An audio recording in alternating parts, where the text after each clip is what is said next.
ಇದು ಅಬ್ಲೂರಲ್ಲೇ ಇನ್ನೊಂದು ದೇವಸ್ಥಾನ, ಹತ್ರಕ್ಕೆ ಹೋದ್ಮೇಲೆ ಹೇಳ್ತೀನಿ ಯಾವ ದೇವಸ್ಥಾನ.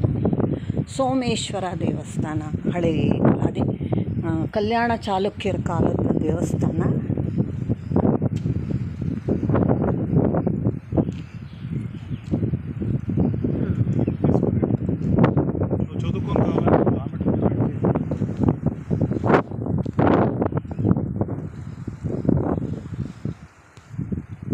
ಇದು ಅಷ್ಟೇ ಜೈನರ ದೇವಾಲಯ.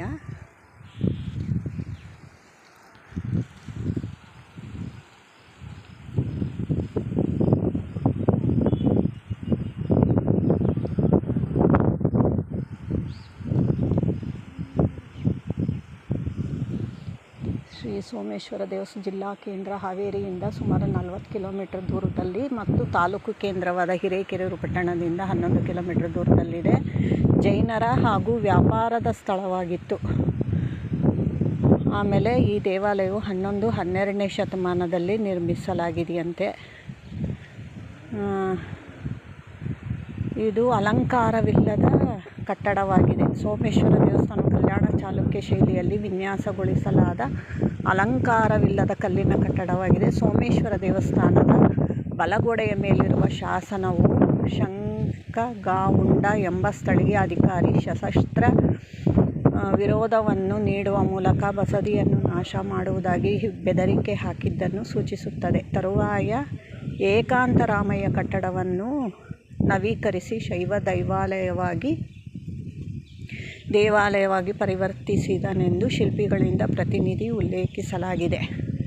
ಅಬಲೂರು ಸೋಮೇಶ್ವರ ದೇವಸ್ಥಾನವು ತ್ರಿಕೂಟಾಚಲ ಕಟ್ಟಡವಾಗಿದೆ. ಈ ದೇವಾಲಯದ ಗರ್ಭಗೃಹ, ಅರ್ಧಮಂಟಪ ಮತ್ತು ನವರಂಗ ಭಾಗಗಳನ್ನು ಏಕಂತದ ರಾಮಯ್ಯ ನಿರ್ಮಿಸಿದ್ದಾರೆಂದು ಭಾವಿಸಲಾಗಿದೆ. ಆದರೆ 2 ಹೆಚ್ಚುವರಿ ಗರ್ಭಗೃಹಗಳು ಸೇರಿದಂತೆ ದೇವಾಲಯದ ಇತರ ಭಾಗಗಳು ನಂತರದ ಸೇರ್ಪಡೆಗಳೆಂದು ತೋರುತ್ತದೆ.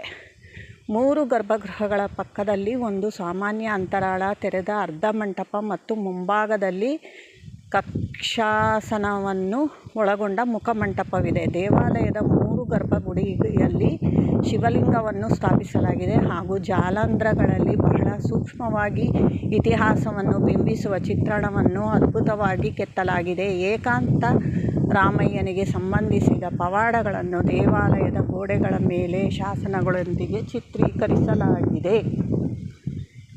ಬೇವಿನ ಮರ, ಬೇವಲ್ಲ, ಇದು ಬನ್ನಿ ಮರ ನೋಡಿ, ಹಳೇ ಕಾಲದ್ದು. ಅದೇ ಇಲ್ಲೆಲ್ಲ ಆವಾಗಲೇ ನಾನು ಹೇಳಿದ್ನಲ್ಲ ನಿಮಗೆ ಏನು ಎತ್ತ ಅಂತ, ಅಲ್ಲಿ ಬೋರ್ಡಲ್ಲಿ ನೋಡಿ ಹೇಳಿದ್ದೀನಿ ಎಲ್ಲನೂ.